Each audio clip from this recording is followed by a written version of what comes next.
que é um museu hoje em dia, o museu é uma instituição muito ativa na sociedade.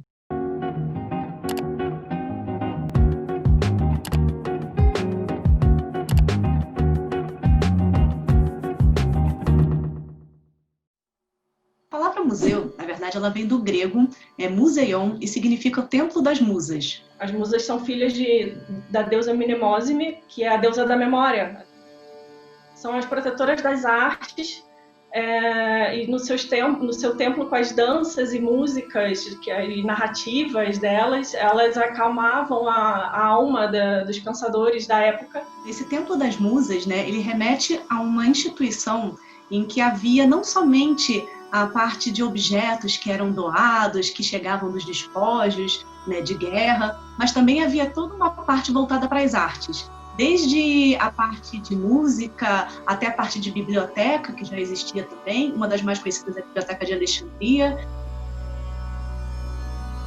Os museus, o embrião deles vem dos gabinetes de curiosidade, locais onde os príncipes conservavam as suas coleções no contexto da descoberta do Novo Mundo, isso é por volta do século XV. Elas vão dar origem aos grandes museus que existem hoje em dia na Europa, com acervos daqui da América, fauna, flora, material dos povos indígenas daqui. Os museus no Brasil, eles surgem, né, a partir da chegada da família real aqui no Brasil. O que acontece? O mais tradicional, o mais clássico, que é conhecido dentro da área de museologia, da história dos museus, é o Museu Real, que é fundado em 1818 por Dom João VI. Só que o Museu Real, ele deu origem ao Museu Nacional, né, que infelizmente há uns anos atrás pegou fogo. O nosso primeiro museu oficialmente é o Museu Nacional, né, o museu mais antigo do Brasil. Mas a gente ainda assim teve outras experiências. Teve a Casa dos Pássaros, que era esse que atendia essas demandas da coroa, antes da vinda da família real. Ela já era um espaço onde havia uma preocupação em haver uma preservação e o estudo, classificação. No caso, era muito preocupado com a questão das aves, da biologia. Eles realizavam trabalhos de taxidermia, que é o empalhar os animais. E esses animais, eles eram mandados, né? Eles eram estudados, classificados e mandados para Portugal. O órgão responsável pelos museus no Brasil é o IBRAM, que é o Instituto Brasileiro de Museus. Ele é uma autarquia federal ligada ao Ministério do Turismo e ele é o responsável por criar as legislações da área de museus, tanto da parte da área legislativa quanto também as orientações técnicas para que os museus, de forma geral, seja ele público ou privado, atuem na área. Então, ele é quem fornece as diretrizes e faz cumprir a lei dos museus, né? O Estatuto de Museus que está registrado hoje no nosso país. No Brasil, a maioria dos museus são públicos, são da gestão federal, municipal ou estadual, mas ainda assim a gente tem alguns museus que são particulares. Isso em vários estados a gente vai poder encontrar museus particulares também, coleções privadas. Dentro de um museu existe uma infinidade de processos.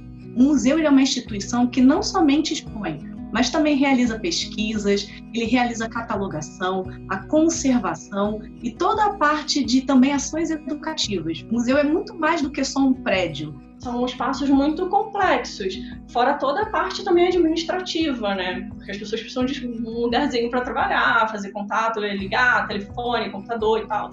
Um conselho para quem quer trabalhar no museu, eu acho que é expandir um pouco a mente sobre o que é museu. Eu acredito que assim, o museu é um espaço que permite múltiplos projetos. Pense fora do que aquilo que é só tradicionalmente reconhecido como sendo uma atividade do museu. Até a questão de gerenciar mídias sociais hoje, ainda mais diante dessa questão de pandemia, os museus estão cada vez mais atuantes dentro das redes sociais.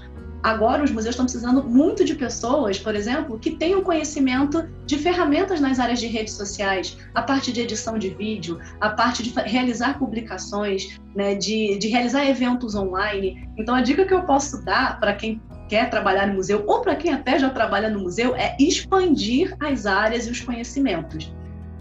Os profissionais do museu também vai de acordo com a temática dele. Então, por exemplo, se você tem um museu de arte, no museu de arte você pode ter o historiador da arte, artistas visuais, Tem os museólogos também, bibliotecário, arquivista, já que a gente tem biblioteca e arquivo também, pessoas da área da pedagogia para trabalhar na parte de ações educativas do museu. Podemos ter arquitetos, historiadores, se é um museu de história natural. A gente pode ter profissionais das ciências biológicas, é um universo, pode ter gente de todas as áreas trabalhando, vai depender só da temática. Existem museus que não são prédios, como é o caso de museus virtuais ou até mesmo ecomuseus, que podem ou não ter um museu prédio, como tradicionalmente é conhecido. Então, tem a função social com a educação, a função de preservar a memória dos povos, da humanidade e como a humanidade se relaciona com o seu meio ambiente, meio urbano, e a produção de conhecimento. A gente também trabalha com a questão de catálogos, diversos tipos de publicações, sejam elas educativas ou publicações mesmo voltadas para pesquisa. Agora que você já entendeu o que é museu, você já parou para se perguntar como que os museus estão se virando nessa pandemia? A gente te conta no próximo episódio.